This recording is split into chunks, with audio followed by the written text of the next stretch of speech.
बोलिए सियापति रामचंद्र भगवान की, सीता माता की, भक्त शत्रुघ्न की, वीर लक्ष्मण की, वीर हनुमान की, अपने अपने माता पिता की, अपने अपने गुरुदेव की, सभी सनातन धर्म प्रेमियों की, बोल साचे दरबार की। दूसरे वाला ले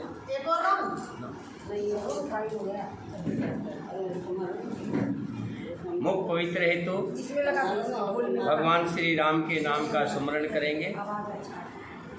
श्री राम जय राम जय जय राम, श्री राम जय राम जय जय राम, श्री राम जय राम जय जय राम, श्री राम जय राम जय जय राम, श्री राम जय राम जय जय राम, श्री राम जय राम जय जय राम, श्री राम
रामचंद्र भगवान की, सीता माता की, भक्त शत्रुघ्न की, वीर लक्ष्मण की, वीर हनुमान की, अपने अपने माता पिता की, अपने अपने गुरुदेव की, अपने अपने पितृदेव की, अपने अपने कुल देव की, सभी सनातन धर्म प्रेमियों की, गौ माता की, धरती माता की, लक्ष्मी माता की, सरस्वती माता की, जन्म देने वाली माता की, गणपति महाराज की, सभी तीर्थों की, बोल साचे दरबार की।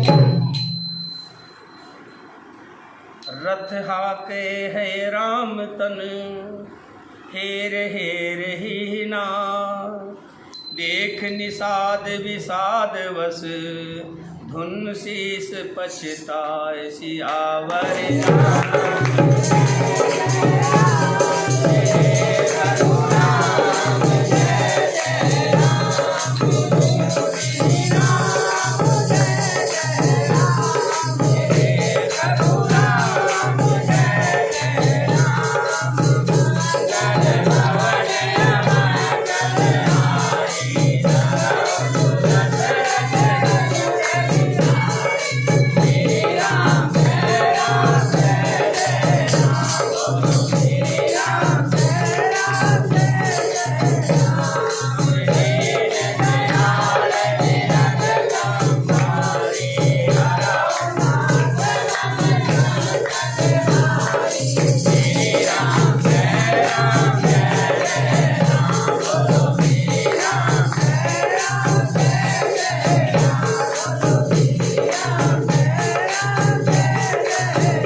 ने लाख कोशिश की, राजा का आदेश भी सुनाया। महाराज ने मुझे आज्ञा दी थी 2-4 दिन घुमा करके श्री राम लक्ष्मण और सीता जी को वापस ले आया। लेकिन श्री राम जी बड़े सरल वाणी से अपने कुल की बात बता करके सुमंत जी को बताते हैं कि हे सुमंत जी, हमारे कुल में राजा हरिश्चंद्र हुए, दधीची हुए, जिन्होंने अपने प्रण के लिए और सत्य के लिए लाखों लाखों कष्ट सहे, लेकिन अपने धर्म से पीछे नहीं हटे। तब सुमंत जी कहने लगे कि महाराज जी ने एक और बात कही थी कि राम और लक्ष्मण ना माने तो सीता जी को जरूर ले आइए। सीता जी कहने लगी, हे सुमंत जी, आप मेरे ससुर के समान हितैषी हैं। मैं जानती हूँ कि आप मेरे भले के लिए ही कहेंगे, लेकिन क्या चांद के बगैर चांदनी रह सकती है? क्या सूर्य के बगैर प्रकाश रह सकता है? क्या पानी के बिना मछली रह सकती है? क्या रघुवीर के बिना सीता रह सकती है? क्या मनुष्य के बिना उसकी छाया रह सकती है? इसलिए सीता राम के साथ रहेगी और मेरे ससुर जी को सासुओं को मेरी तरफ से नमस्कार कहना और उनको कहना कि मेरे साथ धनुषधारी राम जी हैं और लक्ष्मण जी मेरे देवर जी मेरे साथ हैं।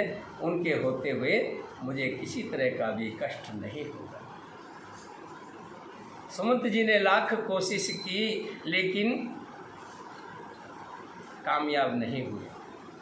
आखिर में रथ को लेकर वापस चल पड़े। जैसे ही रथ को लेकर के वापस चले, रथ के घोड़े हिनहिना रहे हैं, जाने का नाम नहीं ले रहे, आगे नहीं बढ़ रहे।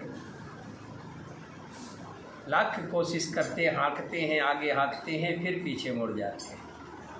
उनको देखकर निषाद राज जी कहते हैं कि जिनके वियोग में पशुओं का ये हाल है, वहाँ की प्रजा का क्या हाल हुआ होगा।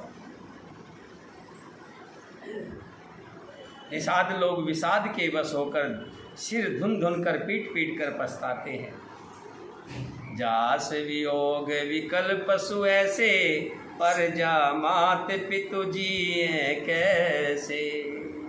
बरबस राम समुंत पठाए, सुर सर तीर आप तब आए।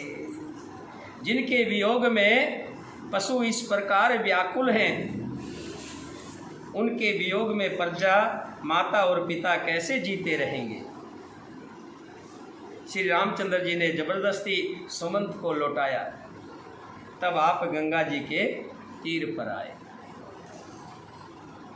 मांगी नावन केवट आना, कहे तुम्हारे मरम में जाना।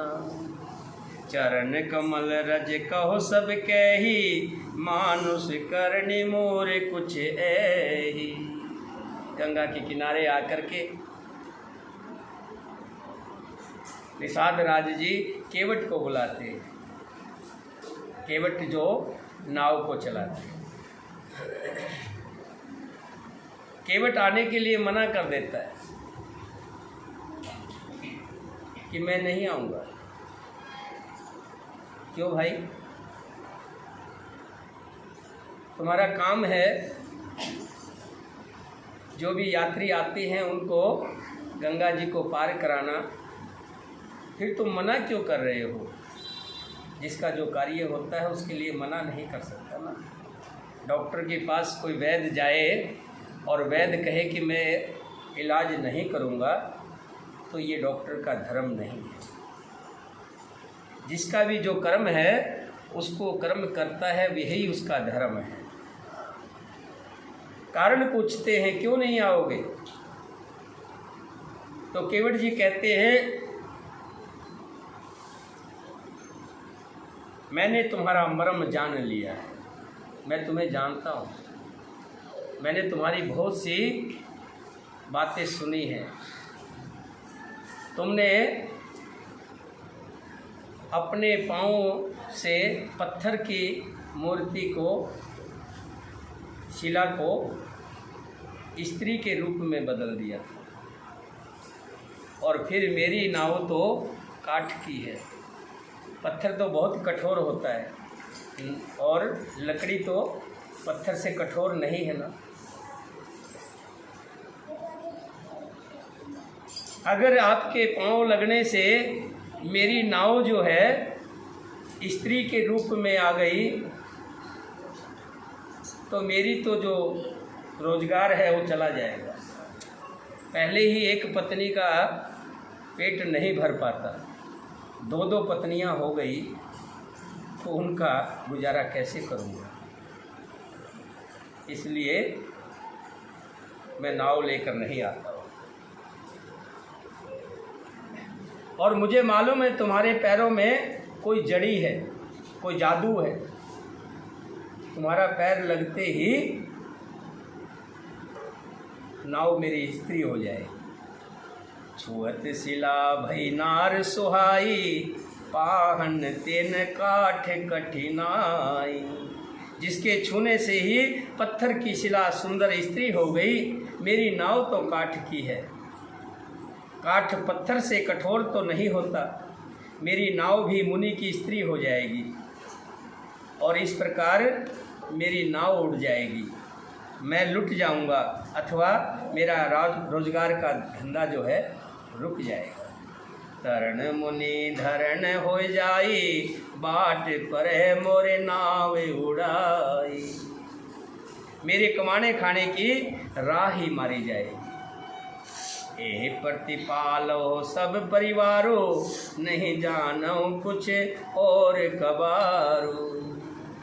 मैं तो इसी नाव से सारे परिवार का पालन पोषण करता हूँ। मैं तो कोई दूसरा धंधा भी नहीं जानता, दूसरा काम भी नहीं जानता कि ये छोड़कर मैं कुछ और कर लूँगा। तब लक्ष्मण जी कहने लगे, तो भाई कैसे जाएगा, कोई उपाय तो बताओ, जाना तो है, नाव हमें पार तो करना है, कोई ऐसा उपाय बताओ जिससे हम पार हो जाएं। तब केवट जी कहते हैं, जो प्रभु पार अवश्य गाचेहु, मोहे पद पदम पखारण कहु। यदि तुम अवश्य ही पार जाना चाहते हो तो मुझे पहले अपने प्रभु के चरण कमल पखारने धो लेने दो।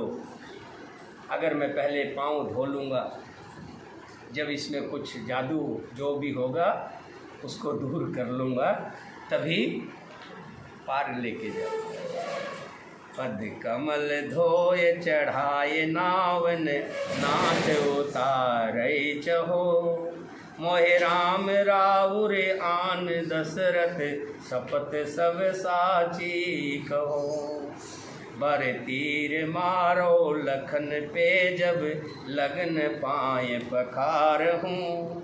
तब लगन तुलसीदास नाथ, कृपाल पार उतार हूँ। हे नाथ, मैं चरण कमल धोकर आप लोगों को नाव पर चढ़ा लूँगा। मैं आपसे कुछ उतराई भी नहीं चाहता। हे राम, मुझे आपकी दुहाई और दशरथ जी की सौगंध है, मैं सच सच कहता हूँ। भले ही लक्ष्मण मुझे तीर से मार दें, पर जब तक मैं पैरों को पखार नहीं लूँगा, तब तक हे तुलसीदास के नाथ, हे कृपालु, मैं पार नहीं उतारूँगा। सुन केवट के बेन प्रेम, लपटे अटपटे। वही से करुणा ऐन चितै, जान के लखन तन श्यावर।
केवट के अटपटे और प्रेम से सटे हुए वचनों को सुनकर करुणा के धाम श्री रामचंद्र जी जानकी और लक्ष्मण जी की ओर देखकर हंसे।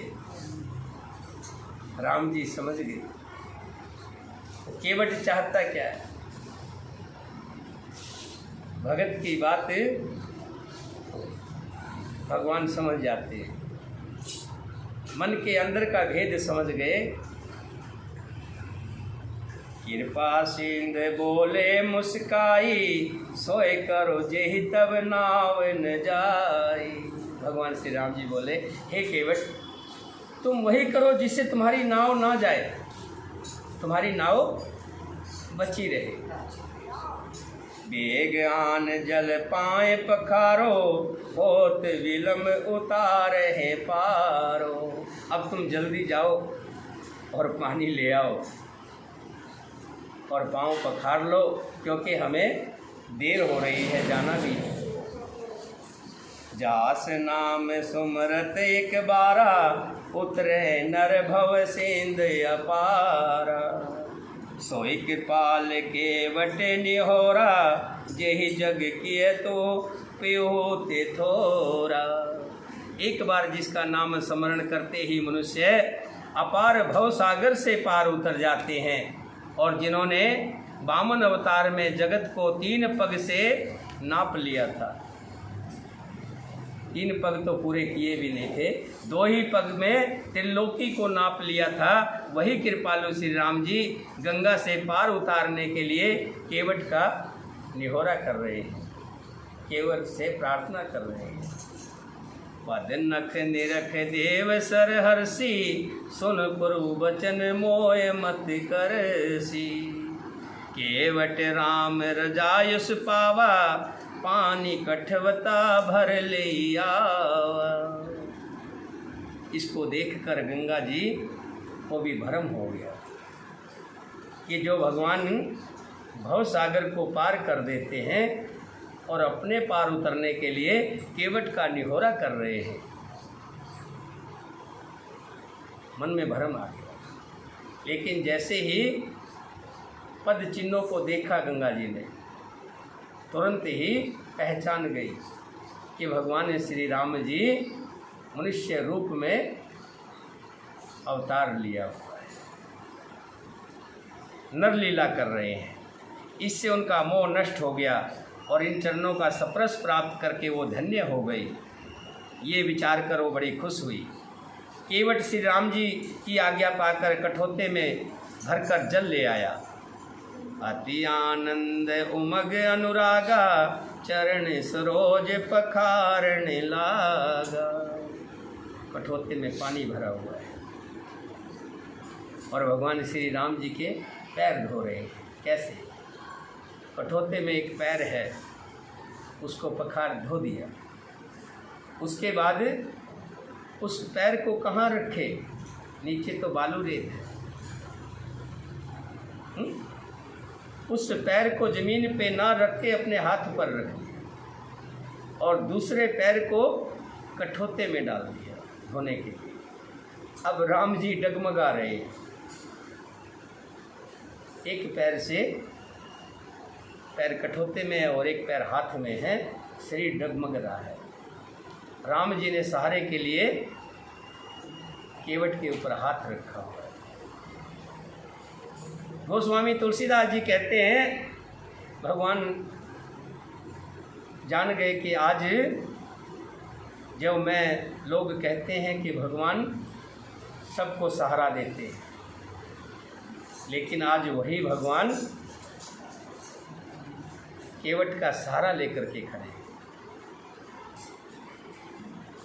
केवट जी ने दोनों पैर धोए, पखारे और पत्ते बिछा करके पत्तों के ऊपर राम जी को खड़ा किया। इसी तरह से लक्ष्मण जी के पैर पखारे, सीता जी के पैर पखारे और फिर उस जल से चरणामत लिया। चरणों को धोकर और सारे परिवार सहित स्वयं उस जल चरणों मोदक को पीकर पहले उस महान पुण्य के द्वारा अपने पितरों को भव सागर से पार किया। पद पखारे जल पानी करे, आप सहित परिवार। पितर पार कर प्रभु पुनि, उदित गयो ले पार दिया।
जिन ऋषि मुनियों को हजारों हजारों साल हो गए, सुशीला जी यहाँ बैठे भगवान के दर्शन पाने के लिए कि एक झलक मिल जाए।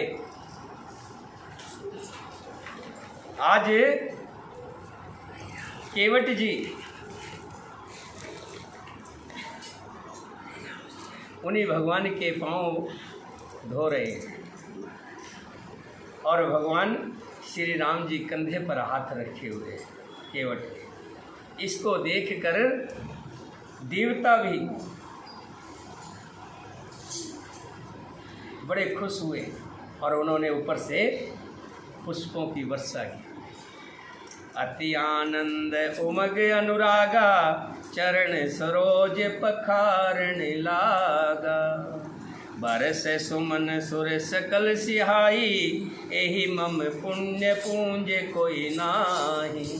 कहते हैं, देवता कहते हैं कि आज केवट से भाग्यशाली बड़भागी कोई नहीं और उसके भाग्य की सराहना करते हैं। चरणों को धोकर और सारे परिवार सहित समय उस जल चरणों मोदक को पीकर केवट ने सबसे पहले अपने पितरों को अर्पण किया, यानी पितरलोक को। जो पितरों को जो होता है ना, हमारे जो पितर होते हैं, मैं आपको बता देना चाहता हूँ, दो तरह के पितर होते हैं।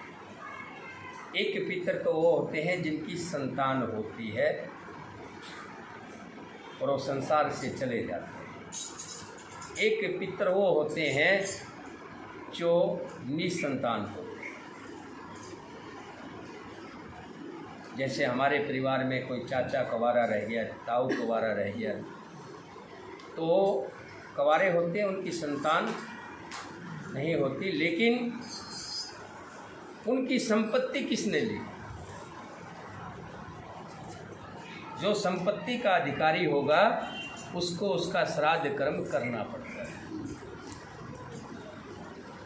भाई के बच्चों को जब उनके संपत्ति के अधिकारी हैं, अगर 4 एकड़ ज़मीन है उसमें से 2 एकड़ तो उसकी भी थी ना, तो 2 एकड़ ज़मीन जिसने ली, यानी मकान था तो आधा उसका भी था, तो जो उसका संपत्ति लेता है उसको उसका श्राद्ध भी करना पड़ता है। तो ये ध्यान रखिएगा। 8 साल से ऊपर का अगर कोई बच्चा किसी वजह से संसार से चला जाता है, उसका भी श्राद्ध होता है। नहीं तो वो जो यक्ष योनि में चले जाते हैं और जब तक उनका पानी नहीं मिलता उनको, तब तक वो यक्ष लोक में लटके रहते हैं। कहते हैं चमगादड़ बन जाते हैं, उल्टे लटकते हैं। और जो सही संतान होती है वो अपने पितरों का उद्धार जरूर करती है। यही कहा है तुलसीदास स्वामी जी ने कि आज केवट ने अपने पितरों का भी उद्धार कर दिया। अगर कोई इस तरह से बीच भंवर में था, आज सब वो भव पार हो गए। प्रभु को संकोच हुआ, पितरों को भवसागर से पार कराकर फिर आनंदपूर्वक श्री राम जी को गंगा में बिठाया, फिर सीता जी को बिठाया, फिर लक्ष्मण जी को बिठाया और गंगा को पार ले। उतर ठाठ भय सुर शरीरेता, सिय राम गोलखन समेता। केवट उतरे दंडवत कीना, प्रभु सकुच एहि नहीं कुछ दीना। निषाद राज और लक्ष्मण जी सहित श्री सीता जी और श्री राम जी नाव से उतरकर गंगा जी की रेत बालू में खड़े हो गए। तब केवट ने उतरकर दंडवत की लेट करके प्रणाम किया। उनको दंडवत करते देखकर प्रभु को संकोच हुआ। संकोच क्यों हुआ मालूम? अब प्रभु सोच रहे हैं कि केवट बोल नहीं रहा लेकिन उतराई मांग रहा है? हाथ जोड़ करके खड़ा है। इसको कुछ दिया नहीं। भाई जो मेहनत की है उसको मिलना तो चाहिए ना कुछ ना कुछ, है? पार लेके आया है। पिय ही के सिय जान निहारी, मन मुद्री मन मुदित उतारी। पति के हृदय की जानने वाली सीता जी ने आनंद भरे मन से अपनी रतन जटित अंगूठी उंगली से उतारी। कृपालु श्री रामचंद्र जी ने केवट से कहा, नाव की उतराई ले लो। केवट ने व्याकुल होकर चरण पकड़ लिए। कहो कृपाल ले उतराई, केवट चरण गए अकुलाई। राम जी कहते हैं, भैया लो अपनी उतरवाई ले लो। केवट जी कहते हैं कि देखो आपका काम और मेरा काम एक ही है। आप संसार को भवसागर से पार करवाते हैं और मैं नाव से गंगा को पार करवाता हूँ। तो दोनों का काम एक ही हुआ। इस नाते दोनों भाई भाई हुए, एक ही कारोबारी है। तो आपस में एक काम वाला दूसरे काम से पैसे लेता है क्या? कुम्हार से बर्तन लेने जाता तो उससे पैसे नहीं लेता। किसान से अनाज लेने जाता है तो उससे पैसे नहीं लेता। कि तेरा आपका और मेरा कारोबार एक ही है। आप संसार को भवसागर से पार कराते हो और मैं नाव से पार कराता हूँ। इस नाते आप और हम दोनों एक ही तरह के कारोबारी हैं और इसके नाते मैं उतरवाई आपसे नहीं ले सकता। नाथ आज मैं कावन पावा, मिटे दोष दुख दारिद्र दावा। बहुत काल में कीन मजूरी, आज दीन विधि बन भलबूरी। यह नाथ, आपको नाव में बिठाकर मैंने क्या नहीं पा लिया। इतने दिनों से मैं मजदूरी कर रहा था, लेकिन जो आज मैंने मजदूरी पाई है वो तो मैंने ज़िंदगी में कभी सोचा भी नहीं था। मैंने बहुत समय तक मजदूरी की, विधाता ने आज बहुत अच्छी भरपूर मजदूरी दे दी है। अब कुछ नाथ न चाहूँ मोरे, दीन दयाल अनुग्र तोरे। हे नाथ, हे दीन दयाल, आपकी कृपा से अब मुझे कुछ नहीं चाहिए। मुझे इतना कुछ मिल गया है। जैसे सुदामा को क्या भगवान ने 4 मुट्ठी चावल ही तो खाए थे, हैं? लेकिन कहाँ महल खड़े हो गए। कि आज मैंने वो पा लिया है जो संसार में किसी ने नहीं पाया। हे नाथ, हे दीन दयाल, आपकी कृपा से अब मुझे कुछ नहीं चाहिए। फिरती बार मोहे जो देवा, सो प्रसाद में सिर धर लेवा। अगर वापसी के समय फिरती बार आप जो देंगे मैं उसे सिर धर कर ले लूँगा, बिना कहे ले लूँगा। बहुत कीन प्रभु लखन सिय, नहीं कुछ केवट ले। विदा कीन करुणा तयन, भक्ति विमल बर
लक्ष्मण जी ने, सीता जी ने बहुत आग्रह किया कि हे भाई देखो, ये तो आपका बनता है, ये तो आपको लेना चाहिए, पर केवट कुछ नहीं लेता।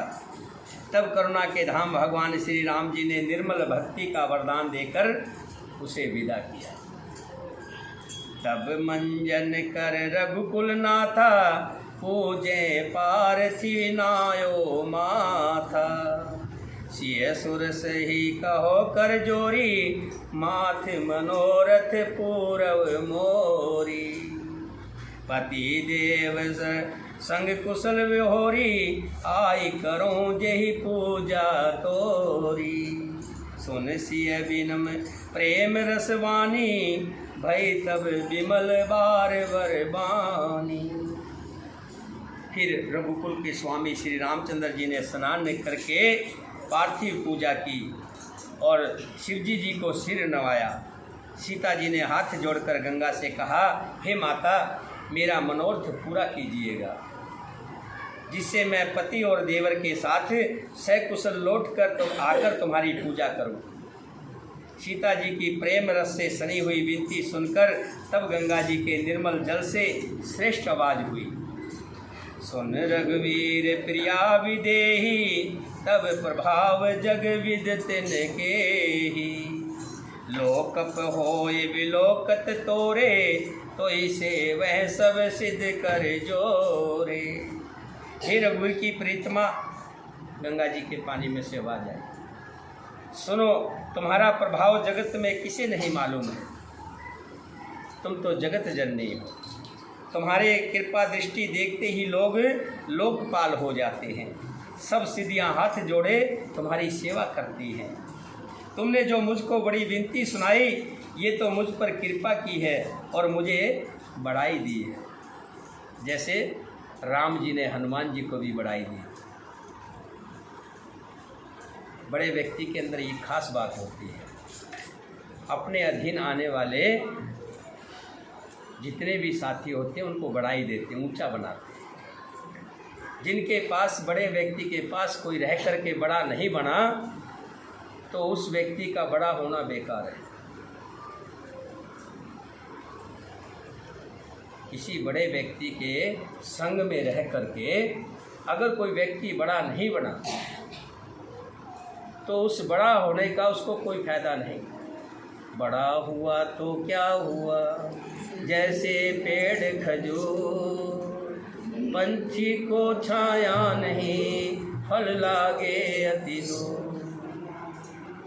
ऐसे बहुत से लोग मैंने देखे जिनके यहाँ 40-40, 50-50 साल नौकरी करते हैं, जब बुढ़ापा आ जाता है तो उनको हटा देते हैं। वो बिल्कुल लाचार हो जाता है, कहीं का नहीं रहता। सारी जवानी भर तो उनके यहाँ अपना काम किया, अब बुढ़ापे में ये नहीं सोचते ये कहाँ जाएगा। सज्जन पुरुष के साथ कोई व्यक्ति रहता है, तो सज्जन पुरुष के साथ रह कर के अगर वो व्यक्ति बड़ा नहीं बना, तो कोई न कोई उसमें दोष रहा होगा, ये ध्यान रखिए। नहीं तो सज्जन पुरुष के साथ रह के, पारस के साथ रह के कोई सोना नहीं बना, या तो कोई न कोई दोष जरूर है, या फिर वो सज्जन नहीं है। जिस व्यक्ति के साथ रह रहा है या तो सज्जन नहीं है। अगर वो सज्जन है और सज्जन के पास कोई रह रहा है और रह कर के कोई उच्च स्थान पर नहीं पहुंचा, बड़ा व्यक्ति नहीं बना, तो उसका कारण वही है कि पारस के साथ रह कर के सोना, लोहा सोना कैसे नहीं बना। एक बार इसी तरह से एक पारस लोहे की डब्बी में रखा हुआ, एक संत ने उसको देखा कि पारस लोहे की डब्बी में रखा हुआ है और पारस के अंदर इतना तेज होता है कि लोहा उसको छू जाए तो सोना बन सकता है, बन जाता है, सकता नहीं बन जाता है। लेकिन ये जिस डब्बी के अंदर है, ये डब्बी में होते हुए भी ये डब्बी लोहे की कैसे है? उसको पारस्पर शक हुआ। जैसे भगवान के चरणों में रह के कि कोई अगर नहीं पार उतरा तो वहाँ संख्या आएगी कि भगवान के चरणों में रह कर के भी कोई व्यक्ति निर्मल नहीं हुआ, कोमल नहीं हुआ, सद्बुद्धि नहीं हुआ, उसके अंदर से घमंड नहीं गया, उसके अंदर से क्रोध नहीं गया, उसके अंदर से लोभ मोह नहीं गया, यानी कि दोष नहीं गया, तो कहीं न कहीं कारण है? या तो भगवान झूठे हैं या भगत में कोई कमी है। उस संत ने उसको अच्छी तरह से देखा, संत ने अच्छी तरह से देखा इसका कारण क्या है। तो क्या देखा, एक महीन सी झिल्ली, महीन सी पन्नी, उसके अंदर पारस लिपटा हुआ था और वो पन्नी जो थी उसको लोहे की डब्बी से टच नहीं होने दे रही। वो क्या होता है? भ्रम। कुछ भ्रम होता है हमारे अंदर जो हमें वहाँ तक पहुँचने नहीं देता, उससे टच नहीं होने देता, और जिसके कारण हम लोहा रह जाते हैं, निरे के निरे रह जाते हैं। और जब भ्रम रूपी पन्नी हटा दी गई और उसी समय वो डब्बी सोने की हो।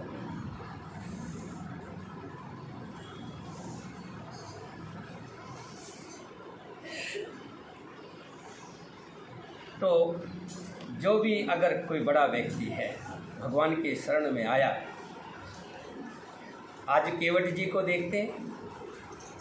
केवट जी क्या बोलते हैं हम? केवट जी, शिवरी जी बोलते हैं ना, शिवरी जी। क्यों? शिवरी जी को, भिल्ली को कोई शिवरी जी कहेगा क्या? भिल्ली जो भील जाति की, जिसके हाथ का पानी नहीं पीना चाहते लोग, उसको आज शिवरी जी कह रहे हैं, भिल्ली जी कह रहे हैं। निषाद राज जो जंगलों में रहते हैं, खाना बदोश लोग, आज रामायण में निषाद राज जी कहा गया। क्यों? भविष्य जो राक्षस था, राक्षसी कुल का था ना, भविष्य जी क्यों कहते हैं? रावण जी सुना कभी आपने? हैं? रावण इतना विद्वान था, उसको कोई रावण जी कहता है? भविष्य को भविष्य जी जरूर कहते हैं। भगवान की शरण में आ गए। जो भगवान की शरण में आ जाता है वो आदरणीय हो जाता है, पूजनीय हो जाता है। आज केवट भी पूजनीय हो गए, भक्ति का पद मिल गया है। और भक्ति का पद मिलना बहुत मुश्किल काम है। आप लोग ऐसे नहीं बैठे, आपको जो भक्ति मिली है आप बड़े बड़भागी हो। कई हजार औरतें रहती हैं कॉलोनी में, आपको ये भक्ति क्यों मिली है? क्योंकि भगवान की अपार कृपा है आप पर। मैं तो कई बार देखता हूँ तो मुझे इच्छा होती है, देखो कितनी बड़भागी है कि भगवान की इन पर कितनी कृपा हुई है। आज सभी निषाद जितने भी थे, सब निषाद उसके केवट के ऊपर देख करके बड़े अपने आप को कह रहे हैं कि केवट ने बड़ा फल पाया है। तब मंजन कर रघुकुल नाथा, पूजे पार्थी नायो माथा। सिय सुर सरे कहे कर जोरी, माथे मनोरथ पूरव मोरी। पति देवर संग कसुल विहोरी, आय करो जहि पूजा तोरी। सुन सिय विनय प्रेम संसानी, भई तब विमल बार वरवानी। सुन रघुवीर प्रिया विदेई, तब प्रभाव जग विदित न केहि। लोकप होय विलोकत तोरे, तोय सेवै सब सिद्ध कर जोरे। तुम जो हमें बड़ विनय सुनाई, कृपा कीन मोह दीन बढ़ाई। तदपि देव मैं देव सीसा, सफल होन हित निज बागीसा। गंगा जी कह रही हैं तुम बड़ाई नहीं दोगी तो और कौन देगा। हनुमान जी को बड़ाई दी राम जी ने। क्या राम जी सीता का पता नहीं जानते थे? क्या बूटी ऐसी असंभव थी कि बूटी नहीं ला सकते थे? लेकिन अपने भक्तों को हमेशा बड़ाई देते। आज सीता जी भी गंगा मैया को नमस्कार करके कह रही है कि हे मैया, हम सकुशल लौट आएँ तो मैं आकर के तुम्हारे फिर दर्शन करूंगी। जैसे हम जाते ना कहीं पर तीर्थ स्थान पर जाते हैं तो कहते हैं कि मन में ये हमारी ये कामना पूर्ण हो जाए तो हम फिर तुम्हारे पास दोबारा आए। कहते ना वैष्णो देवी जाते हैं, बालाजी हनुमान जाते हैं, कई लोग खाटू जी जाते हैं, एक धागा बांध के आते हैं और कहते हैं हम आएंगे, और फिर वो धागा खोलते हैं दोबारा, मनोकामना बोलते हैं, मन के अंदर के भाव रख के आते हैं। ऐसे सीता जी गंगा मैया से कह रही हैं, और गंगा मैया कह रही हैं तुमने जो मुझको बड़ी विनती सुनाई, ये तो मुझ पर कृपा की है और मुझे बढ़ाई दी है, तो भी हे देवी मैं अपनी वाणी सफल होने के लिए तुम्हें आशीर्वाद दूँगी। प्राणनाथ देवर सहित कुशल कुशल्या आय, पूजे सब मन कामना, सुजस रहे जग छाय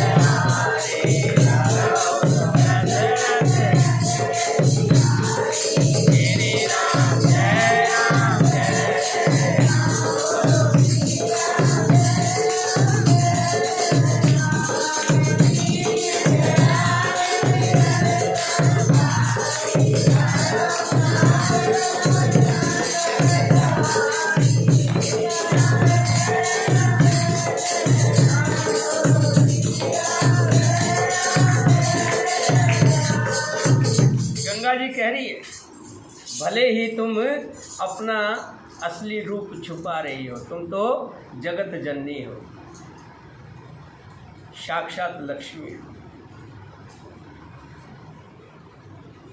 राक्षसों का वध करने के लिए जो लीला राम जी ने बनाई है उसमें तुम अपना रोल अदा कर रही हो। तुम साक्षात जगत जननी हो, फिर भी तुमने अगर स्त्री रूप में विनती की है तो मेरा भी फर्ज बनता है कि मैं भी तुम्हें वरदान दूं। तुम कहती है तुम अपने प्राणनाथ और देवर सहित कुशल पूर्वक अयोध्या लौटोगी, मैं ये तुम्हें आशीष देती हूँ। तुम्हारी सारी मनोकामनाएं पूर्ण होगी और तुम्हारा सुंदर यश जगत भर में छा जाएगा। गंग वचन सुन मंगल मूला, मुदित सिय सुर सरे अनुकूला। तब प्रभु गहो कहो घर जाओ, सुनत सुख मुख भाव रे दाऊ। मंगल के मूल गंगा जी के वचनों को सुनकर देवनंदी को अनुकूल देखकर सीता जी बड़ी खुश हुई। तब प्रभु श्री राम जी ने निषाद राज गु से कहा कि हे भाई अब तुम घर जाओ। ये सुनते ही उसका मुख सूख गया। जैसे किसी बच्चे को कहे कि बेटा तू घर पे रहना, मम्मी पापा बाजार करने जा रहे हैं, तुम घर पे रहना, तो बच्चे का क्या होता है, मुख सूख जाता है, नहीं है जाना चाहता ना। अब निषाद राज जी का दिल सूख गया जब कहा भगवान ने भैया अब तुम जाओ, अब हम जाएंगे अपना, हमारे को तो बहुत दिनों तक के लिए जाना है, अब कब तक तुम हमारे साथ रहोगे। इतना सुनते ही निषाद राज जी का मन सूख गया। दीन वचन गोह कह कर जोरी, विनय सुनो रघुकुल मन मोरी। नाथ साथ रह पंथ दिखाई, कर दिन चार चरण सेविकाई। वो हाथ जोड़कर, निषाद राज जी हाथ जोड़कर दीन वचन बोले, हे रघुनाथ, हे रघुकुल श्रोमणी, हे दीनदयाल, मेरी विनती सुनिए। मैं नाथ आपके साथ रहकर रास्ता दिखाकर 4 दिन चरणों की सेवा करके, हे रघुराज, जिस वन में आप जाकर रहेंगे वहाँ मैं सुंदर पर्णकुटी पत्तों की कुटिया बना दूंगा।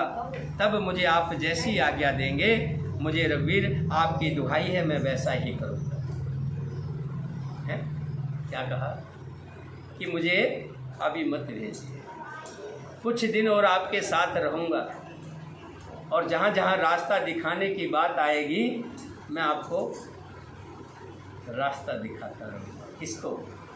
जो संसार को रास्ता दिखाते हैं। देखिए, जो संसार को रास्ता दिखाते हैं कह रहे हैं कि मैं कुछ रास्ता दिखाता रहूँ, और जहाँ आप रुकोगे वहाँ मैं घास फूस की आपकी सुंदर झोपड़ी बना दूंगा, क्योंकि मुझे झोपड़ी बनानी आती है। फिर आप कहोगे तो मैं चला आऊँगा। यही बन जाए रहो रघुराई, पर्ण कुटी में करव सुहाई। तब मोए कह जस देव रजाई, सोए करूँ रघुवीर दुहाई। तब आप जो कहोगे मैं करूँगा। सहज स्नेह राम लखतासु, संग लीन गुहु हृदय हुलासु। उसके स्वाभाविक प्रेम को देखकर श्री रामचंद्र जी ने उसको साथ ले लिया। इससे निषाद राज के हृदय को बड़ा आनंद हुआ। जैसे बच्चा रोता है तो माँ उसको साथ में ले लेती है तो खुश हो जाता है। उन्हें गो ज्ञात बोल सब लीने, कर परितोष विदा तब कीने। निषाद राज ने अपनी जाति के कुछ लोगों को बुला लिया और उनका संतोष करा के सबको अपने अपने घर भेज दिया। बहुत से लोग आए। तब गणपति शिव सुमर प्रभु, नाये सुर से माथ। सखा अनुज सिय सहित बन, गवन कीन रघुनाथ तिहार।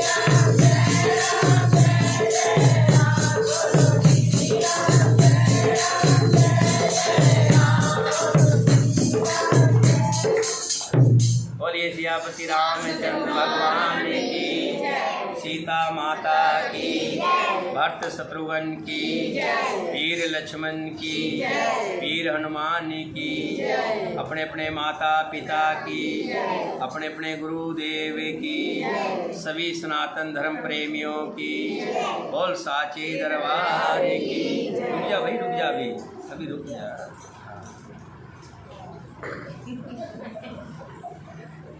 आपको बहुत दिन हो गए, भजन था आपका एक बहुत बढ़िया, भजन करो जवानी में बुढ़ापा किसने देखा है?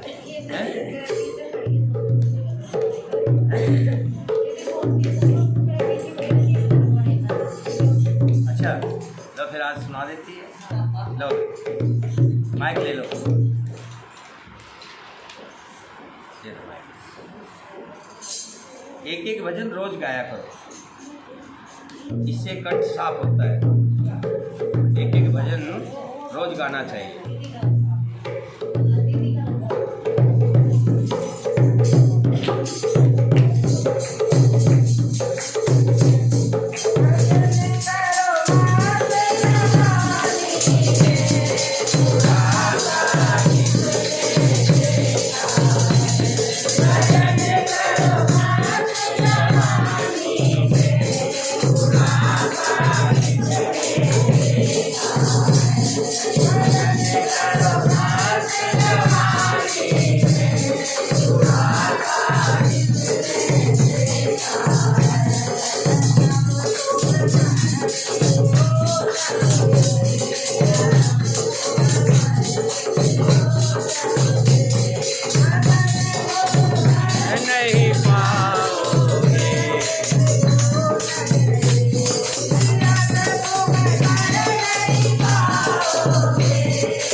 भगवान की चलो शुरू करो राम लखन सन